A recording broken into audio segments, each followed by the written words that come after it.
Assalamualaikum warahmatullahi wabarakatuh. Pada kesempatan kali ini saya akan melakukan praktik coaching supervisi akademik dengan rekan saya yang bernama Ibu Melisa Utaminingsih. Nah, pada kegiatan kali ini saya akan melakukan tahap awal dari supervisi akademik, yaitu pra-supervisi atau pra-observasi. Nah, berikut ini adalah kegiatan yang saya lakukan. Selamat pagi Bu Mei. Selamat pagi Bu Rizka. Maaf sebelumnya Bu Mei, saya mengganggu waktunya Bu Mei. Bu Mei lagi sibuk nggak? Iya, kebetulan saya juga lagi kosong kok Bu Rizka. Baik Bu, hari ini saya akan melakukan pra-supervisi. Sebelumnya mungkin saya sudah pernah menyampaikan ya kemarin sama Bu Mei bahwa besok kita akan melakukan supervisi akademik. Nah, tujuan dari supervisi akademik ini sebenarnya untuk mengembangkan kemampuan dan potensi Bu Mei sebagai seorang guru. Ya. Nah, jadi kita ngobrol santai aja sih Bu Mei ya. Dari kegiatan ini kita akan melihat sejauh mana kesiapan Bu Mei dalam mempersiapkan kegiatan pembelajaran nanti. Bu Mei, dari obrolan ini kira-kira Bu Mei mengharapkan apa nih dari obrolan kita pada hari ini? Tentunya saya berharap dari obrolan kita ini nanti Bu Rizka bisa membantu saya untuk bagaimana sih mengembangkan kompetensi saya sebagai guru lebih lagi, terutama dalam kegiatan pembelajaran itu sih Bu Rizka. Iya, baik. Semoga saya bisa bantu ya Bu Mei ya. Kalau boleh saya tahu, besok Ibu mau memberikan materi apa ya Bu Mei ya? Kebetulan besok itu materinya adalah tentang perpindahan kalor. Tentang perpindahan kalor ya Bu ya. Tujuan pembelajarannya kalau boleh tahu apa Ibu? Untuk tujuan pembelajaran besok itu saya akan melakukan praktikum. Jadi dari praktikum itu tujuan pembelajarannya yang pertama mengidentifikasi, mengenali perbedaan antara perpindahan kalor baik secara konveksi, konduksi maupun radiasi. Kemudian anak-anak bisa menyebutkan contoh-contoh dari perpindahan kalor itu tadi sampai di membedakan antara konduktor dan isolator lewat praktikum. Nah, dari sampai hari ini Bu Mei kira-kira apa saja sudah Bu Mei persiapkan? Untuk persiapannya sebenarnya modul ajar sudah saya siapkan. Modul ajar beserta dengan nanti mau seperti apa kegiatannya, kemudian bahan ajar dan bahan bacaan untuk siswa juga sudah. LKPD juga sudah, tapi masih ada yang beberapa yang masih kurang sih LKPD-nya terutama. Tapi untuk keseluruhan ya secara garis besar sudah siap semua. Oke, berarti secara keseluruhan udah hampir terpenuhi semua nih perangkat pembelajaran Bu Mei ya, sudah siap gitu ya Bu Mei ya. Nah, kalau boleh tahu kira-kira ada nggak sih Bu Mei kesulitan atau hambatan Bu Mei dalam mempersiapkan itu?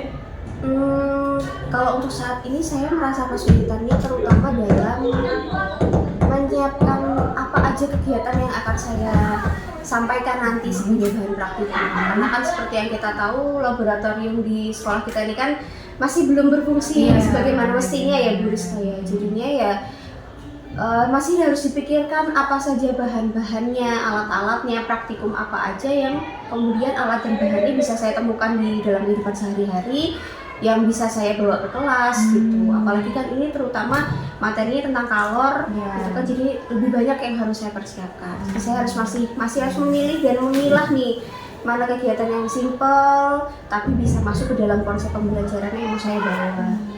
Itu yang pertama. Terus yang kedua, karena ini kan siswa dalam satu kelas itu kan beragam ya Bu Rizka ya. Jadi kayak ada yang aktif, ada yang ikut temennya aja, ada yang mau aktif tapi tidak terarah, itu juga ada yang seperti itu kan di kelas ini. Jadi ya saya masih harus memikirkan bagaimana sih caranya supaya praktikum itu nanti tentunya berjalan dengan efektif, tidak ada yang berbahaya untuk anak-anak, terus semuanya bisa ikut terlibat dalam kegiatan praktikum itu tentunya. Gitu.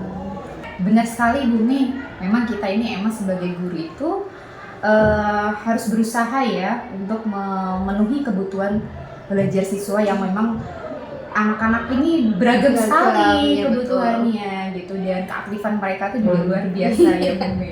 Jadi bagaimana kita berusaha untuk memenuhi itu. Wah, sepertinya Bu Mei juga sudah menerapkan pembelajaran berdiferensiasi ya Bu Mei ya. Ya mencoba lah Bu Rizka.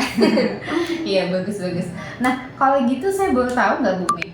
Untuk kira-kira nih Bu Mei dalam mempersiapkan pembelajarannya Bu Mei butuh bantuan dari harapan Bu Mei butuh bantuan dari orang lain tidak? Sebenarnya pasti butuh ya, terutama untuk sharing sih. Kan tadi saya bilang bahwa banyak kegiatan yang harus saya pikirkan, yang lebih simpel tapi sesuai sama konsep. Nanti mungkin saya akan berdiskusi sama guru IPA yang lainnya, mungkin sama Bu Ani gitu, untuk apa sih sebenarnya kira-kira ada masukan atau enggak tentang kegiatan pembelajarannya, praktikumnya apa yang bisa dibawa ke kelas gitu. Dan harapannya nanti mungkin Bu Rizka bisa bantu saya juga untuk lebih Iya, memaksimalkan nih kegiatan pembelajaran yang akan saya buat di kelas nanti seperti Insya Allah apa. siap-siap bantu Bu Mei. Emang kita butuh bantuan juga dari orang betul, lain ya Bu pasti, Mei ya. pasti. Misalnya kan nggak tidak hanya berupa fisik, Ya. tapi mungkin juga bisa berupa saran dan masukan aja. Penting sih. Nah, Bu Mei, kompetensi apa nih yang ingin Ibu kembangkan dari supervisi kali ini? Kalau untuk kompetensi mungkin saya akan lebih fokus ke kompetensi intelektual dan kompetensi untuk mengembangkan kemampuan sosial emosional mungkin ya, Bu Rizka. Berarti KSE ya Bu Mei ya. Kita emang kemarin sempat ngobrol sedikit ya tentang KSE. Nah, kemudian kalau misalkan emang seperti itu yang ingin Bu Mei kembangkan, strategi bagaimana ya Bu Mei kira-kira yang harus dilakukan? Untuk strategi, yang pertama kalau untuk mengasah kemampuan intelektual, nanti saya coba akan membuat pembelajaran yang berdiferensiasi gitu. Jadi konten sih, lebih ke kontennya berdiferensiasi. Kemudian kalau KSE, karena ini kegiatannya praktikum dan berkelompok, mungkin yang akan lebih menonjol nanti adalah KSE dalam manajemen diri, kemudian kemampuan berelasi siswa di dalam kelompok praktikum itu nanti. Gitu Bu Rizka. Ya, baik. Berarti melalui pembelajaran berdiferensiasi sama penerapan pembelajaran sosial emosional gitu ya Bu Mei ya. Betul. Bagus sekali Bu Mei, semoga apa yang pengembangan kompetensi yang ingin Bu Mei capai bisa tercapai dengan baik. Dan nanti ketika selesai supervisi kita ngobrol lagi ya Bu Mei ya, untuk melihat bagaimana pembelajaran sudah Bu Mei lakukan, apa yang sudah terlaksana dan apa yang belum terlaksana sesuai dengan rencana untuk pengembangan diri Bu Mei berikutnya. Siap, Bu. Mungkin begitu saja ya Bu Mei untuk hari ini. Saya ucapkan terima kasih atas waktunya. Semoga kegiatan supervisi besok bisa berjalan baik dan lancar. Amin. Ya, Bu Rizka sama-sama. Terima kasih juga untuk obrol-obrolannya. Jadi saya bisa lebih tercerahkan lagi nanti gimana ke depannya. Terima kasih ya Bu Mei. Selamat pagi semuanya. Kayaknya masih banyak yang kepanasan ini ya. Boleh diatur dulu tempat duduknya, boleh diatur dulu duduknya, tarik nafas dulu. Nah, yang tadi masih lari-larian, yang habis olahraga, yang habis panas-panasan, direlakskan dulu badannya. Sekarang kita mulai lagi belajar. Oke, hari ini ada yang nggak masuk? Ini ya masuk semua. Oke, hanya ada 3 teman yang lagi ya sis. Oke. Nah, kalau Bu Mem tanya pertemuan kita terakhir membahas materi tentang apa yang terakhir? Fisika dan kimia kayaknya ini belum keluar dari bab yang lalu ya. itu bab 2 yang terakhir. Yang terakhirnya ya suhu, kalor dan pemuaian. Dari ketiga materi itu yang sudah kita bahas kemarin adalah masalah tentang suhu, konversi, skala.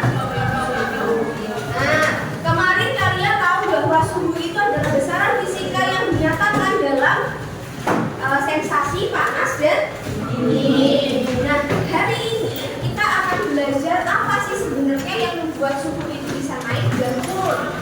Kalau ada suhu, kalor dan pemuaian, suhu sudah berarti kita masuk ke kalor. Ada yang sudah pernah mendengar kalor?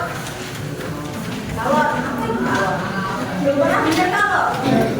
Berarti hari ini kita akan kenalan lebih dalam tentang apa itu kalor. Kalau Bu Mei tampilkan gambar ini, gambar apa ini? Kopi, ya, kopi boleh, teh boleh ya. Sesuatu yang panas. Terus habis itu di sini ada pernah bikin teh? Pernah bikinin bapaknya kopi? Ngaduknya pakai apa? Sendok. Ada yang sendoknya terbuat dari logam, ada yang terbuat dari kayu, nggak ada pakai tangan ngaduknya ya. Oke, kalau misalnya ketika kalian bikin kopi atau bikin teh dengan air panas pasti kan, kalau nggak pakai air panas kan nggak bisa. Jadi tuh diaduk pakai air panas terus disuguhin ke bapaknya, tapi sendoknya lupa, ketinggalan di dalam gelasnya. Mama nih, bapaknya baca apa namanya status WhatsApp dulu, misalnya nggak langsung minum. Jadi si sendok tadi terendam di dalam gelas yang berisi teh panas atau kopi panas tadi. Selesai baca WhatsApp misalnya, bapaknya megang sendoknya, apa yang dirasain sama bapak? Panas. Padahal yang panas apanya awalnya? Nah, tapi kenapa kok bisa sendok pas kamu ngaduk tadi sendoknya kan nggak panas tuh, ya kan? Tapi waktu dicelupin ke dalam air atau kopi atau teh panas, terus tiba-tiba sendoknya jadi panas. Kenapa bisa? Apa sih yang akan terjadi jika sendok dibiarkan berada dalam situasi yang panas? Nanti kalian akan tahu apa yang terjadi sama si sendok itu kok bisa yang tadinya dingin jadi ikutan panas. Yang kedua, Bu Mei punya gambar. Wah, enak dia ini ya. Apa nih? Apa ini? Capcay. Kenapa fokusnya ke capcaynya ya? Ini ada wajah, isinya masakan, terus ini ada sotel, spatula. Yang ini juga lagi goreng bakwan, sotelnya ditinggal di dalam wajan. Kalau misalnya lama nih ketinggalan sotelnya, kalian pegang sotelnya panas gak? Kalau pegang yang ini, pegang yang itu, kenapa kayak gitu? Karena terbuat dari kayu yang ini terbuat dari padahal kan nggak kena api toh? Tapi kenapa kok bisa ini panas? Menguap, apanya menguap? Capcaynya menguap. Ya nanti kita akan tahu kenapa sih kok sotel ini bisa panas. Kalau kalian ngangkat wajan, kalian bisa ngangkat wajan dengan tangan kosong? Apa yang kalian lakukan? Panggil ibunya, Bu, angkatin wajannya, gitu. Biar nggak panas ditanya. Enggak, pakai apa?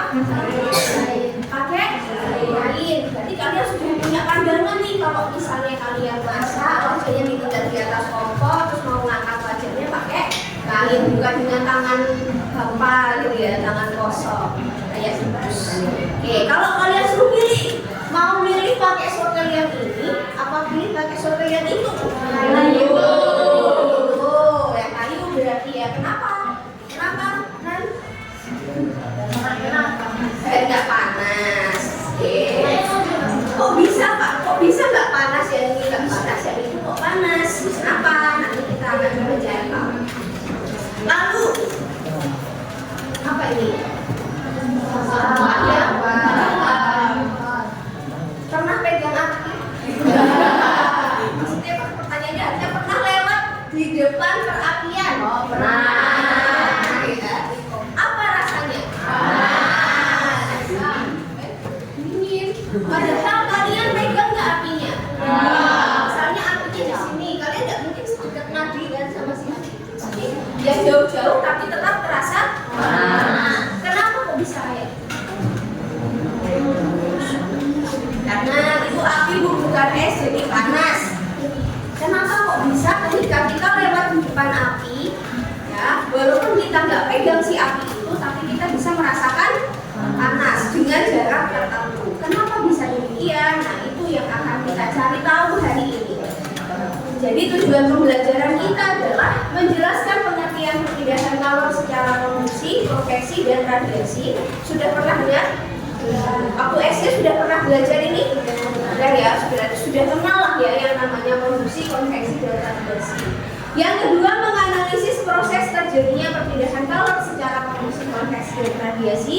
Yang ketiga, mengidentifikasi contoh perpindahan kalor secara konveksi, konveksi, radiasi. Dan yang terakhir adalah membedakan apa atau mana aja bahan yang merupakan isolator dan konduktor.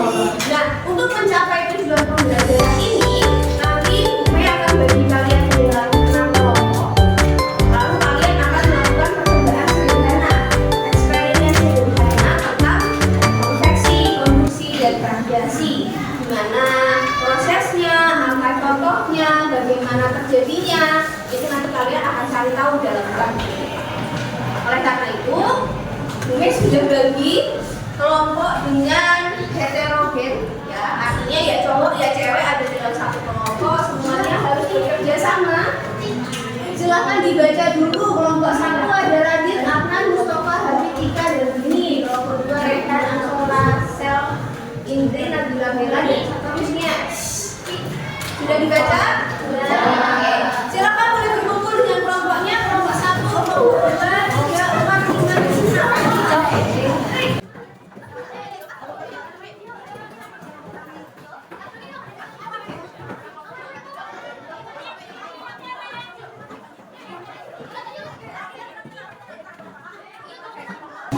Sudah berkumpul dengan kelompoknya? Tidak ada yang nyasar ya? Ya. Oke, kelompok 1, betul kelompok 2, 3, 4, 5, 6. Benar ya? Sebelum kita mulai ke praktikumnya, silakan kalian perhatikan dulu video di bawah sini. Ini bukan nggak pakai stiker ya, tapi silakan dicermati gambarnya seperti apa, kira-kiranya ceritanya seperti apa.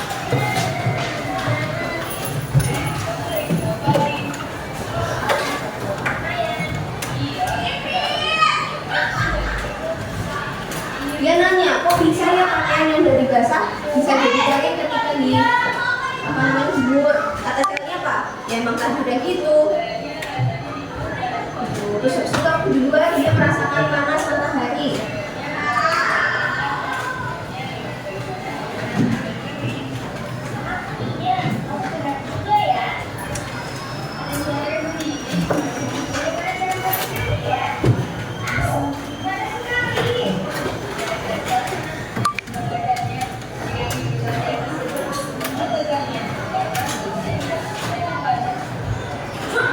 Nah, ada dua peristiwa dari situ. Jadi video ini tadi kira-kira muncul pertanyaan yang sama nggak sama yang dialami oleh dua tokoh tadi? Apa dia? Apa yang kamu pertanyakan? Apa Mustafa? Apa? Langsung merah gitu mukanya dia. Apa dia yang kamu pertanyakan? Kenapa? Apa yang muncul kok? Tadi ada cerita bahwa ada cewek nih jemur pakaian, sama yang kedua masak air, tapi dia megang ketelnya. Kira-kira apa yang menjadi pertanyaan di benak kalian setelah kalian melihat video ini?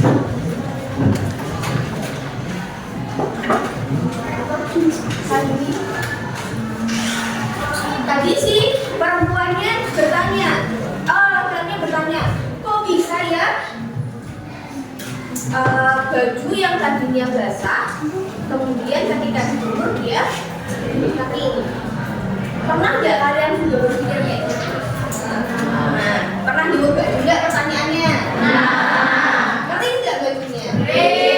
Pernah nggak jemur baju tapi nggak kering? Nggak. Jadi alasannya apa sih kok bisa baju itu kering ketika kalian jemur? Matahari.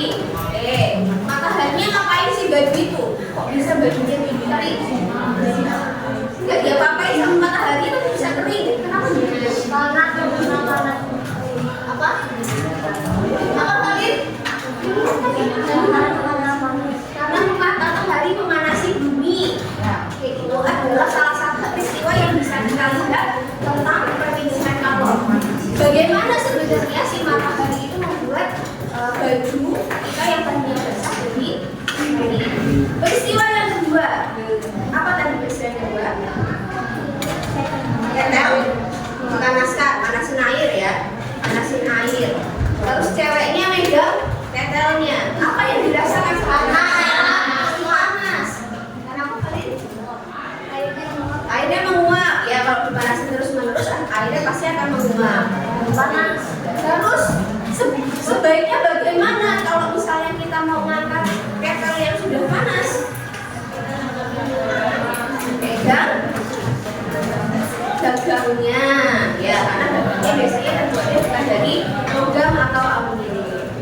baju yang basah tadi.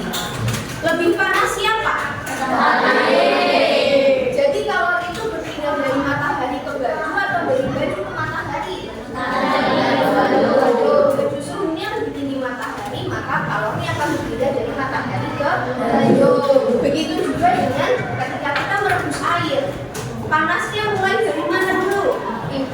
Api. Habis itu kemana? Air. Ya, ke pancinya. Habis itu baru ke air. Itu namanya dia berpindah dari suhu yang tinggi ke suhu yang lebih rendah. Jadi kalor itu sederhananya adalah energi panas. Dan energi panas itu bisa berpindah dari suhu yang lebih tinggi ke suhu yang lebih rendah. Konsepnya seperti itu. Lalu perpindahan kalor itu ada 3 yang tadi sudah disinggung: konduksi, konveksi, dan radiasi. Nah, kalau konduksi itu perpindahan panas tanpa disertai perpindahan partikelnya. Kemarin di bab 1 kita sudah belajar tentang partikel zat, sesuatu yang membentuk si zat itu. Kalau konduksi tanpa perpindahan partikel, kalau konveksi disertai perpindahan partikel, kalau radiasi tanpa media perantara atau dia tidak membutuhkan perantara untuk memindahkan panas. Gimana sih maksudnya? Apa itu perpindahan partikel? Bagaimana partikel itu berpindah?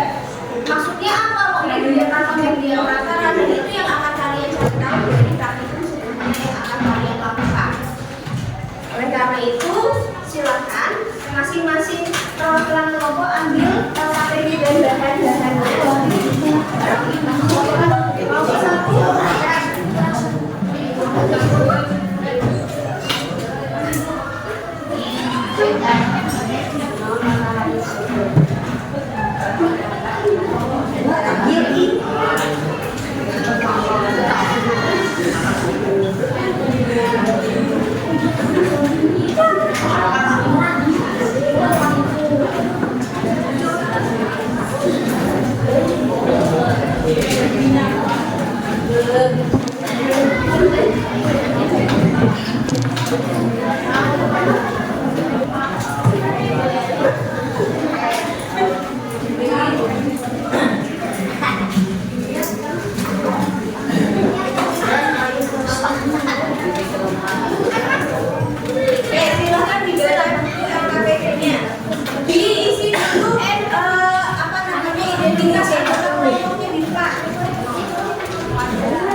kegiatan praktikum yang akan kalian lakukan.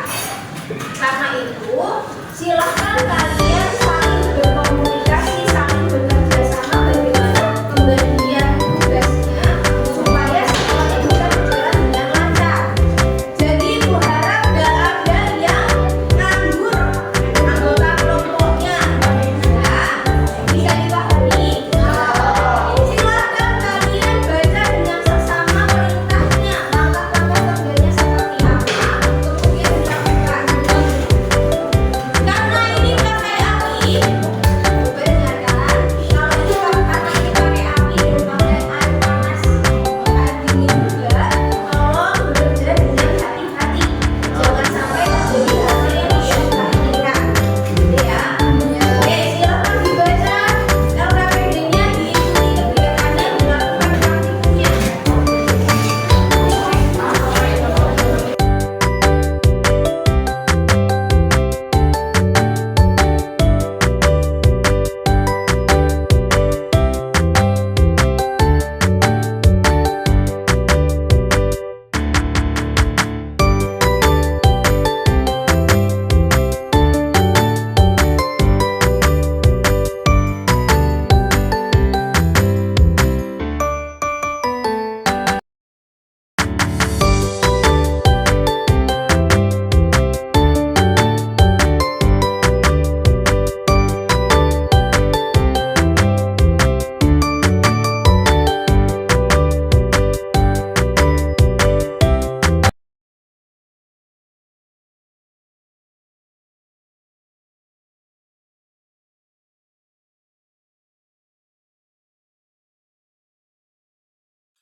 Berdiri, Fit.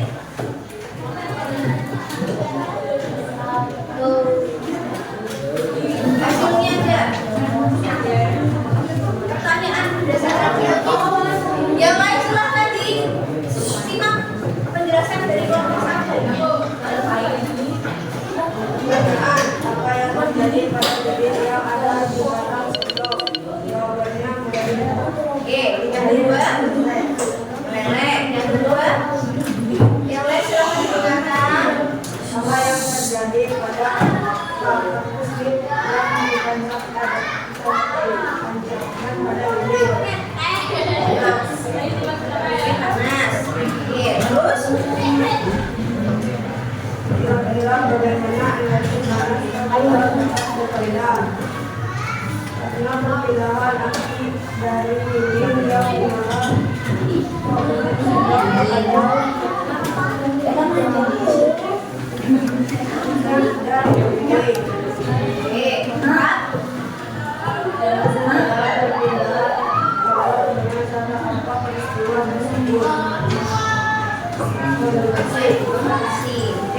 sudah lihat jawaban semua ya? Ada yang berbeda pendapatnya. Tadi yang pertama nomor 1 jawab apa yang terjadi pada lilin yang ada di batang semua adalah meleleh. Semuanya sama jawabannya? Nah, lilinnya meleleh. Kemudian apa yang terjadi pada paperclip yang ditancapkan pada lilin? Jatuh. Ada yang jatuh, ada yang panas. Tadi kelompok 1 mungkin dirasain paperclipnya jadi panas. Yang respon yang pertama muncul dari paperclip pasti paperclipnya akan jatuh. Setelah lilinnya meleleh, paperclipnya jatuh. Kira-kira bagaimana energi panas dapat berpindah? Apa tadi jawabannya? karena perpindahan api dari lilin yang Perpindahan api dari lilin yang menyala. Apakah apinya berpindah? Ya, apinya tidak berpindah. Yang berpindah hanya kalornya atau energi panasnya. Itulah yang disebut dengan perpindahan kalor secara yang merambat atau nama lainnya adalah konduksi. Jadi tadi di awal gue bilang bahwa konduksi adalah perpindahan panas tanpa disertai perpindahan partikel. Apinya pindah nggak? Tidak. Saya jawabnya jalan-jalan nggak? Tidak. Yang berpindah hanya panasnya, energi panasnya dari suhu yang tinggi ke suhu yang lebih rendah. Tapi urut ya jatuhnya paperclipnya. Urut ya dari yang lebih dekat sama api atau lebih jauh sama api. Lebih dekat, jatuh, makanya itu apinya merambat, tadi dikatakan. Oke, percobaan kedua, kelompok 2. Silakan disampaikan hasil kerjanya. Nah, tadi Bu lihat kayaknya yang ini terjadi langsung. Saja, silakan ceritakan sama temennya hasilnya bagaimana. Kan percobaan kedua, ketiga.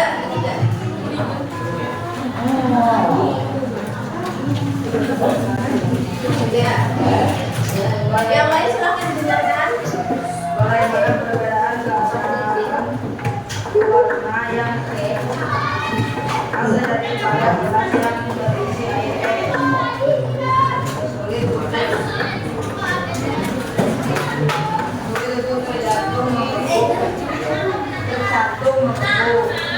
Yang kedua, Bagaimana perbedaan keadaan warna yang terjadi pada gelas yang berisi air biasa warna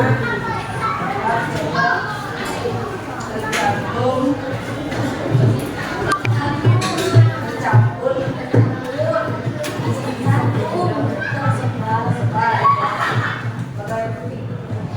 bagaimana perbedaan keadaan warna yang terjadi pada gelas yang berisi air panas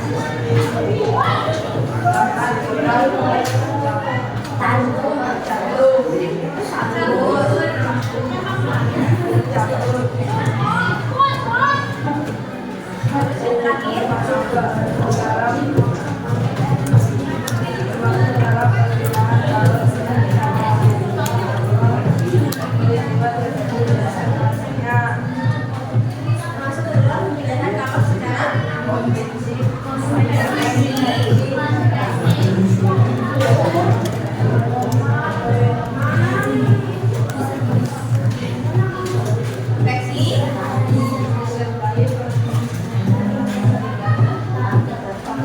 Terkonveksi disertai dengan perpindahan partikel. Ada yang jawabannya berbeda? Sama. Tadi ada 3 gelas, ada air es, ada air biasa sama air panas. Ketika diteteskan ke warna, apa yang terjadi? Kalau kelompok 2 tadi bilang di air es lebih susah tercampur, yang di air biasa lebih mudah tercampur, yang di air panas panas sangat mudah tercampur. Apakah itu juga kalian alami? Ya. Artinya apa? Ada pergerakan partikel, ada pergerakan airnya. Makanya itu disebut dengan perpindahan kalor secara konveksi. Bedanya itu kalau tadi konveksi tidak ada perpindahan partikel, kalau konveksi ada perpindahan airnya. Kegiatan ketiga kelompok 6. Margarin yang diletakkan dalam keadaan apa yang Nah, yang kedua, apa yang membuat margarin jadi lebih cepat padat karena adanya kalor oke, yang ketiga, termasuk dalam perpindahan kalor secara hampa peristiwa tersebut dijelaskan alasannya. radiasi. Bukan di alasannya. Oke, tadi kalian percobaan yang ketiga adalah kalian punya dua margarin, yang satu diletakkan di tempat yang panas, yang satu diletakkan di tempat yang teduh. Yang mana yang lebih cepat meleleh? Panas, sudah jelas. Kenapa? Terpapar sinar matahari, berarti itu termasuk ke dalam perpindahan kalor secara radiasi. Ada yang berbeda jawabannya? Sama? Oke, percobaan terakhir sama, kelompoknya sama. Kalian? Ya, kalian. Sampai kalian, hasilnya Lin.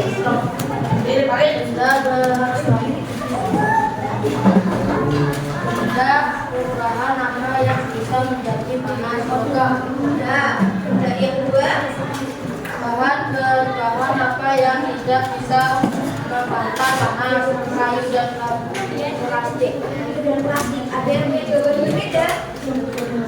Semuanya sama? Nomor satu sama? Saya tidak yakin. Sama? Oke. Benda berbahan apa yang bisa menjadi panas? Sendok logam. Benda berbahan apa yang tidak bisa menghantarkan panas? Kayu dan plastik. Kayu dan benda yang berbahan panas kita sebut dengan benda apa? Benda yang bisa menghantarkan panas kita sebut dengan konduktor. Kalau yang tidak bisa menghantarkan panas, isolator. Oke, itu tadi 4 kegiatan yang sudah kalian lakukan. Berarti kalau kita simpulkan, percobaan pertama tadi adalah contoh dari perpindahan kalor secara pertama konduksi, yang kedua konveksi, yang ketiga radiasi. Sudah tahu bedanya seperti apa? Kalau konduksi tidak terjadi perpindahan partikel, kalau konveksi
Selamat pagi Bu Mei. Selamat pagi Bu Rizka.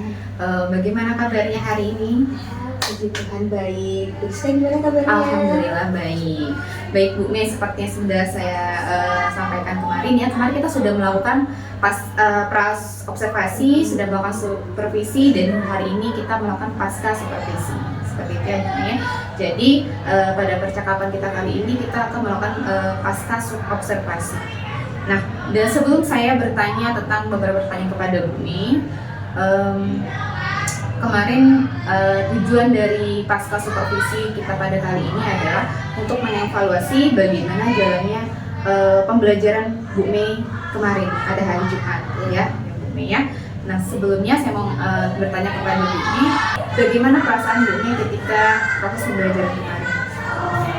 Kalau perasaan ya namanya ketika kita ngajar biasanya sendiri ya Bu Rizka, terus tiba-tiba ada orang lain yang melihat, mengamati, yang akhirnya menilai gitu kan, itu ya ada sedikit rasa gimana ya, deg-degan ada, gugup ada, tapi terlepas dari itu saya juga merasa bersyukur bahwa kalau biasanya kan saya nggak tahu nih pembelajaran saya tuh berjalannya seperti apa. Ketika Bu Rizka hadir di pembelajaran saya, dari situ nanti bisa jadi bekal untuk saya bagaimana supaya pembelajarannya lebih baik gitu, supaya ada yang menilai di luar saya. Saya kemarin sempat gugup ya Bu ya. Pasti. Cuman alhamdulillah berikutnya berjalan dengan baik ya pembelajarannya. Iya. Baik, kalau alhamdulillah kalau begitu. Nah, saya mau tanya Bu Mei, kira-kira kemarin pembelajaran yang Bu Mei lakukan itu tujuannya untuk apa ya Bu Mei, pengembangannya? Kalau tujuan pembelajarannya, karena kemarin saya bawa metodenya adalah discovery learning gitu ya. Jadi pengembangan yang saya pengen kembangkan ke anak-anak itu adalah keterampilan mereka untuk menemukan konsep tentunya, karena kan menggunakan discovery learning dan menggunakan praktikum kemarin ya. Jadi mereka menemukan konsep tentang apa sih bedanya perpindahan kalor secara konveksi, kemudian konduksi dan radiasi itu. Kemudian juga membantu mereka untuk, karena mereka bekerja dalam kelompok ya, jadi kemampuan mereka untuk berelasi dengan teman-temannya, kemudian bekerja sama dengan teman-temannya, manajemen dirinya ketika praktikum supaya tidak terjadi hal-hal yang tidak diinginkan, itu yang akan saya kembangkan. Kemudian kalau dari saya sendiri ya tentunya keterampilan profesional, keterampilan bagaimana saya juga bersosialisasi sama anak-anak juga, gitu sih Rizka.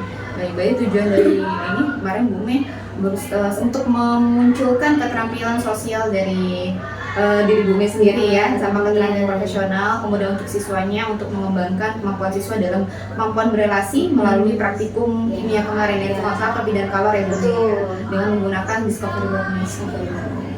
Nah, baik Bu Mei, mungkin rangkaian kegiatan dari awal sampai akhir sudah terlaksana dengan baik ya. Baik, nah kemudian ada pertanyaan lagi nih Bu Mei. Menurut Bu Mei, area pengembangan yang Bu Mei ceritakan tadi sudah berjalan dengan baik atau belum ketika pembelajaran di kelas kemarin? Kalau menurut saya sih ada yang sudah berjalan dengan baik, walaupun memang ada juga yang mungkin kurang ya. Maksudnya berjalannya tidak sempurna seperti yang saya bayangkan ya Bu Rizka. Yang baik itu pertama mereka bisa berkelompok, kemudian praktikum itu bisa dilakukan dengan baik kayak gitu. Terus semua kegiatan praktikum bisa berjalan dengan baik. Terus mereka juga bisa menemukan konsep yang sesuai dengan tujuan pembelajaran yang saya pengen mereka capai di hari itu gitu kan. Kemudian kalau misalnya yang berjalan kurang baik, kalau saya lihat kemarin itu kemarin kan saya sempat bicara sama Bu Rizka tentang strategi saya untuk ini nanti praktikumnya akan berdiferensiasi konten gitu kan. Nah, saya pikir mungkin kemarin saya kurang itu di bagian mereka untuk membagi kelompoknya itu. Jadi ada beberapa anak ya, namanya anak itu kan beragam ya Bu Rizka. Ada yang aktif, ada yang suka praktikum tapi suka-suka aja ya kan. Ada yang nggak suka juga mungkin ada juga. Nah, kemarin kan saya pikirnya bikin beberapa kegiatan praktikum itu dari yang rendah yang simple sampai yang lumayan kompleks gitu kan. Nah saya harapannya adalah mereka bisa membagi diri mereka. Oh nanti saya yang ini, saya yang itu, tanpa saya harus mengomando atau memilih mereka, memperlakukan mereka. Mereka milih sendiri sesuai dengan apa yang mereka mau gitu kan. Tapi ternyata ada beberapa kelompok yang tidak berjalan sesuai harapan. Ada yang akhirnya cuma diem aja, ada yang akhirnya ikut-ikutan aja, ikut rame-rame aja, kayak gitu sih. Itu yang masih berjalan kurang efektif mungkin ya. Jadi untuk yang sudah efektif itu pembelajaran berdiferensiasi yang berbasis konten, tapi di balik itu ada yang kurang berjalan efektif ya Bu Mei, seperti tadi pembagian dari kelompoknya, ada anak yang aktif, ada yang tidak, ada mungkin anak yang sesuka-sukanya seperti itu, sehingga mungkin nggak dapet nih gitu ya maknanya gitu ya Bu Mei. Kontrol dari saya juga sih, karena kan kemarin ada praktikum yang di luar ya, sebagian mentega yang dilelehkan dengan matahari. Nah itu kadang-kadang ketika itu kan nggak bisa saya bagi dua diri gitu kan. Jadi saya di kelas tapi ada yang di luar, ada yang di luar yang beneran praktikum, ada yang hore-hore aja di luar gitu kan. Jadi ya itulah kadang-kadang kendalanya di sini. Kesulitan yang situ ya Bu Mei. Jadi mengontrol siswa, karena sebagian siswa ada yang keluar, yaitu sebagian ada di dalam, sehingga kayak membagi badannya agak susah nih ya, gitu kan. Kesini kontrol keduanya lah ya. Jadi mengontrol siswa di luar agak susah nih ya. Baik. Nah, dari yang kendala-kendala yang Bu Mei tadi sampaikan, kira-kira untuk mengatasi hal tersebut gimana ya Bu Mei? Supaya mungkin kedepannya bisa lebih tercover dengan baik gitu. Kemarin setelah pembelajaran di kelas 7A itu, saya sudah coba di satu kelas, kebetulan di kelas 7D waktu itu ya. Nah, dari pengalaman saya di kelas 7A itu, saya mencoba untuk berarti nggak bisa nih kalau kita bener-bener, kan waktu itu kemarin saya lepas gitu aja ya. Oke, silahkan dibagi mau kegiatan 1 siapa, kegiatan 2 siapa, terserah, dibagi sesuai kalian aja maunya gimana. Nah jadi kalau kemarin saya lebih lebih kontrol itu. Jadi dari awal memang saya nggak membagi kamu praktikum 1, kamu kegiatan 2, nggak kayak gitu. Tetap mereka membagi sesuai dengan keinginan mereka sendiri, sesuai kapasitas mereka sendiri. Tapi di awal saya sudah tekankan nih, jadi saya tahu kelompok 1 yang mau praktikum 1 siapa, yang mau praktikum 2 siapa. Jadi di awal sudah seperti itu, akhirnya bisa lebih terarah lah kegiatan praktikumnya. Gitu. Jadi yang mereka lakukan sesuai apa yang mereka mau, mana praktikum yang mereka mau. Kalaupun mau didiskusikan bersama-sama, dilakukan bersama-sama juga nggak apa-apa. Tapi mereka bertanggung jawab atas praktikum itu. Karena saya juga udah tahu kan, nanti kalau misalnya keluar-keluar nih bakalan crowded nih. Jadi di awal saya juga kasih peringatan bahwa nanti akan ada praktikum yang di luar. Jadi silahkan dikondisikan supaya lebih kondusif. Yang di luar jangan cuma main-main aja, tapi lakukan praktikumnya. Kalau sudah selesai, ya udah masuk ke dalam, diskusikan hasilnya seperti apa dengan teman-temannya. Kemudian kalau misalnya kemarin lebih diperjelas nih, yang praktikum 1 siapa, praktikum 2 siapa. Akhirnya kan yang keluar kelihatan tuh. Yang keluar beneran yang ngerjain praktikum itu tadi. Akhirnya lebih kondusif kayak gitu. Kemudian kemarin kan di awal saya coba untuk memunculkan KSM, manajemen diri itu Bu Rizka. Karena kemarin kan mereka habis olahraga tuh, jadinya agak ngos-ngosan, habis istirahat juga masih kepedesan. Nah itu kan kalau kemarin masih agak canggung ya saya memulainya, kayak masih belum terbiasa. Tapi kemudian saya coba lagi, akhirnya bisa lebih santai juga sayanya. Dan itu ternyata ngaruh juga untuk kesiapan belajarnya anak-anak gitu. Nah mungkin itu nanti juga akan saya coba terapkan ke kelas lainnya yang belum melaksanakan kegiatan kemarin gitu. Berarti solusinya dengan Bu Mei dari pembagian tugas di awal sudah harus mungkin ditekankan siapa supaya nanti ketika emang ada yang bertugas di luar sudah terlihat nih, emang anak ini emang bertugasnya untuk bagian praktikum yang keluar. Jadi kita bisa mengontrol dan itu lebih kondusif gitu ya Bu Mei. Dan pas di awal mungkin juga bisa Bu Mei memberikan arahan nanti ketika di luar harus seperti apa supaya lebih kondusif. Iya betul. Menanam juga tadi Bu Mei dengan cara KSE ya. Karena emang anak-anak kemarin habis olahraga ya Bu Mei ya. Jadi Bu Mei bisa menggunakan dengan penerapan dengan pembelajaran sosial emosional supaya anak ketika sudah mulai sudah tenang gitu ya. Siap, Bagus ya. sekali. Baik, berarti itu ya yang Ibu Mi rencanakan untuk tindak lanjut berikutnya. Nah, kemudian misalkan saya tanya nih Bu Mi, dari skala 1 sampai 10 gitu ya. Kira-kira posisi Bu Mi ini sebelum tindak lanjut ya, posisi Bu Mi itu saat ini di posisi level berapa nih? 1 ke 10. Kira-kira ya pasti nggak 10 kayaknya, tapi mungkin di antara 7-8 bisa lah ya. Yang ingin dicapai?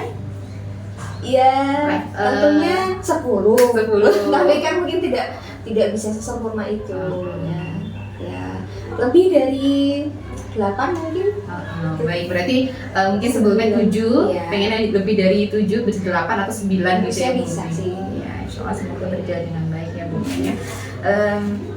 Baik, dari rencana tindak lanjut yang Bu Mi sampaikan tadi seperti itu, yang penyampaian kita ke skala seperti itu, kira-kira kapan nih bisa Ibu laksanakan rencana tersebut gitu Bu Mi?